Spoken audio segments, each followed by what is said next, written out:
I experienced something like a midlife crisis right before I turned 40 years old. I can still remember having $300,000 cash sitting in the bank, stocks, bonds, a successful career. I lived in a big house and I lived down the street from a country club lifestyle. But even though I had all of those things, I was miserable inside. I was unhappily married. Something was missing. There was an emptiness. But at that point, I didn't have a clue why.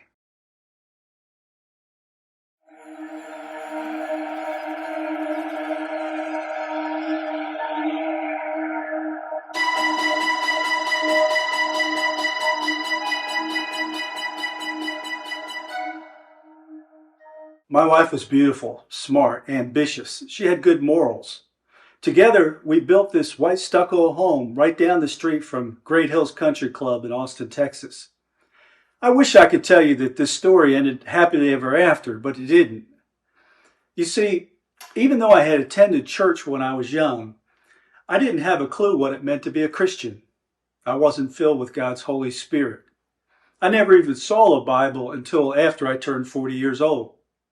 I had a drinking problem that turned into a drug problem.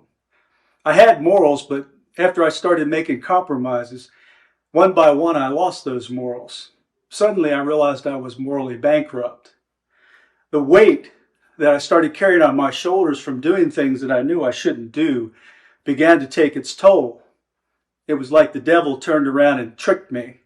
I didn't understand what free will was until I lost the ability to choose. You see, my drinking led to me then getting into drugs and then getting into crack cocaine. When I no longer could choose whether or not I would smoke crack cocaine, that scared the life out of me. I finally understood at that point what free will was. But the devil took the word free and erased it and owned my will. The dark night of the soul.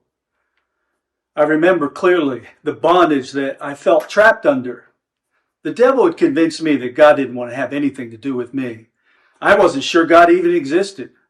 I did say my fair share of foxhole prayers when I recognized that I had lost the ability to choose, that I had given up my free will. It was in that moment of darkness, that moment of desperation, that my foxhole prayers increased. In Psalms chapter 35, verse 17 and 18 say, "The Lord hears his people when they call out to him for help.